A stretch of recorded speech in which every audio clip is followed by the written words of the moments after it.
بالکل غلط. ہاتھ کے نیچے آئے گا, سورہ فاتحہ پڑھی جائے گی, اور پھر کیا کریں گے؟ قرآن کی کوئی صورت, پھر اس کے بعد ہاں جی اللہ اکبر کہیں گے. اللہ اکبر, ٹھیک ہے. کیوں رفع الیدین نہیں کیا؟ رفع الیدین میرے کوئی بت رکھے ہوئے ہیں جو میں رفع الیدین کروں؟ کہتے ہیں بت رکھے ہوتے تھے مکہ کے اندر, بت بغل میں اتنا ہی بت آئے گا نا, یہ بت رکھ لیا میں نے بغل میں نے رفع الیدین کیا, بت گرا ہے؟ بت گرا ہے؟ نہیں گرا. سنی جو رفع الیدین کرتا ہے نا, بت پھر گرتا ہے. گر گیا؟ سوچ لو, ٹھنڈے دل سے سوچئے گا میری باتیں, میں نے کوئی تنخواہ نہیں لینی آپ سے. یہ بت رکھا ہوا ہے, یہ دیکھو اہل حدیث رفع الیدین کرتا ہے فرسٹ کلاس, دھڑلے سے کر رہا ہے. بت اہل حدیث کا تو بت اندر ہے. سنی نے رفع الیدین کیا, وہ تو پہلی میں گر گیا ہے, پھر دوسری میں کیوں؟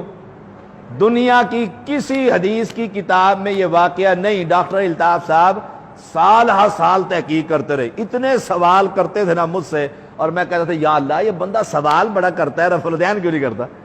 اللہ نے سینہ کھول دیا, تنگ آ گئے نا کہ یار کوئی جواب ہی کہیں نہیں مل رہا ہے. پھر ہاتھ اٹھ گئے, الحمدللہ نماز درست ہو گئی. یہ نشانی ہے دور. آپ سارے کام سنت کے مطابق کریں اور نماز یہ والی پڑھیں, سارے کہیں گے پکا سنی ہے.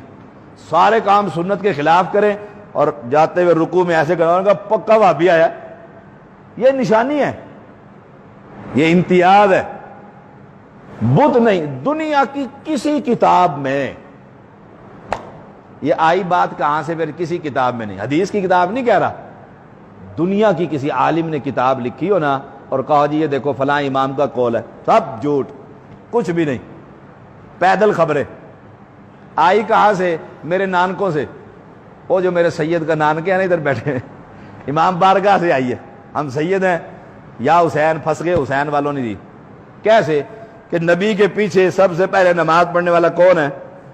ابو بکر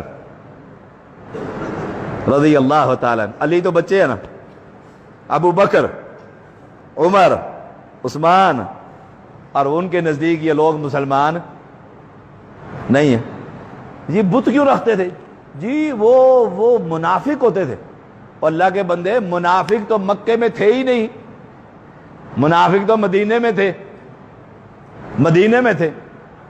اور بت تو پہلی دفعہ میں ہی بت گر جاتا ہے, پھر رکوع کو جاتے ہوئے کیوں؟ ایویں پیدل خبریں. صحابہ پر تان.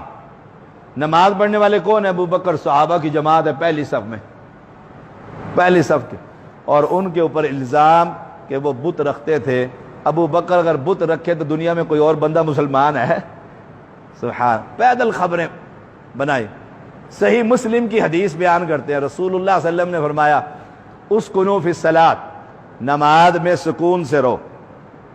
یعنی پھر بریکٹ میں لکھتا ہے مولوی, یعنی رفع الیدین نہ کرو, نماز میں سکون میں رہو.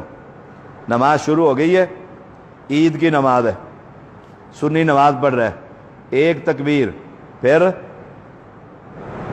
دوسری تکبیر. کتنی تکبیریں پڑھتے ہیں؟ 6 نا, سنی بھائی, سنی.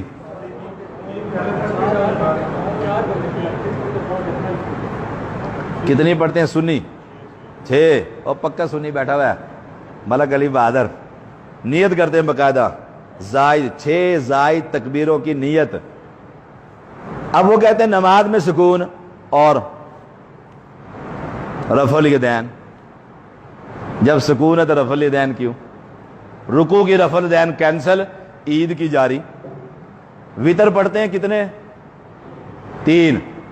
تیسری رکعت میں اللہ اکبر, اللہم انا نستعینک ونستغفرک ونؤمن بک ونتوکل علیک. یہ پڑھتے ہیں نا دعائے قنوت, بالکل صحیح, حدیث سے ثابت ہے دعائے قنوت, حدیث سے ثابت ہے دعائے قنوت. ہم نہیں پڑھتے, ہم یہ دعائے قنوت نہیں پڑھتے. کیوں نہیں پڑھتے؟ حدیث سے ثابت ہے. تو پھر اس لیے نہیں پڑھتے اس میں لفظ ہے وَنَخْلَعُ وَنَتْرُكُ مَن يَفْجُرُكَ، ہم علیحدہ ہو جاتے ہیں اور چھوڑ دیتے ہیں ان لوگوں کو جو تیری بغاوت کرتے ہیں. چھوڑتے ہیں. بیوی نماز نہیں پڑھتی طلاق دیتے ہیں، بھائی نماز نہیں پڑھتا کاروبار سے اٹھاتے ہیں، روزانہ رب کے سامنے جھوٹ بولتے ہیں ہم نے چھوڑ دیے اللہ جو تیرے باغی ہے، اور پکی یاری ہوتی ہے ان سے، روزانہ جھوٹ رب سے. ہم اس لیے نہیں پڑھتے. صحابہ پڑھتے تھے اور اپنے باپ کی گردن کاٹتے تھے جو نبی کا دشمن ہوتا، وہ پڑھ سکتے تھے. ہم نہیں، کمزور ہیں، ہم نہیں پڑھتے کیونکہ ہم نے دوستیاں لگا رکھی. ہم وہ پڑھتے یا اللہ ہدایت دے دے، اللہم اہدنی فی من ہدیت، ہدایت والوں میں شامل فرما دے. تو رفع الیدین وطروں میں رفع الیدین کرتا ہے. جائیے حدیث میں تلاش کیجئے، کسی صحیح حدیث میں وطر قنوت سے پہلے، دعائے قنوت سے پہلے رفع الیدین نہیں ہے، نہیں ہے. جہاں ہے وہاں نہیں کرتا، اور جہاں نہیں ہے وہاں کرتا ہے. فیصلہ کر لے نماز قبول ہوگی کہ نہیں ہوگی. اللہ اکبر. قل هو اللہ احد اللہ الصمد لم. کچھ لوگ یہاں کھڑے ہیں نا، آنکھیں بند کر لیتے ہیں. پہنچ گئے ہیں. پیغمبر کیا فرمایا؟ آنکھیں کہاں لگاؤ؟ بولو آنکھیں کہاں؟ سجدے پر. اور میں نے آنکھیں بند کر لی ہیں. جی بند کر کے بڑا مزہ آتا ہے. اگر بند کر کے مزہ آتا تو ابو بکر کو نماز بند کر کے پڑھنی چاہیے تھی، نبی کو ایسے پڑھانی چاہیے تھی، جبریل کو سکھانی چاہیے تھی. نماز میں سکون اختیار کرو، شریر گھوڑوں کی طرح ہاتھ مت ہلاؤ. صحیح مسلم کی حدیث ہے، بڑی پکی ٹھکی صحیح حدیث، اور یہ حدیث بیان کی جاتی ہے کہ رفع الیدین نہ کرو. انہوں نے کہا دیکھو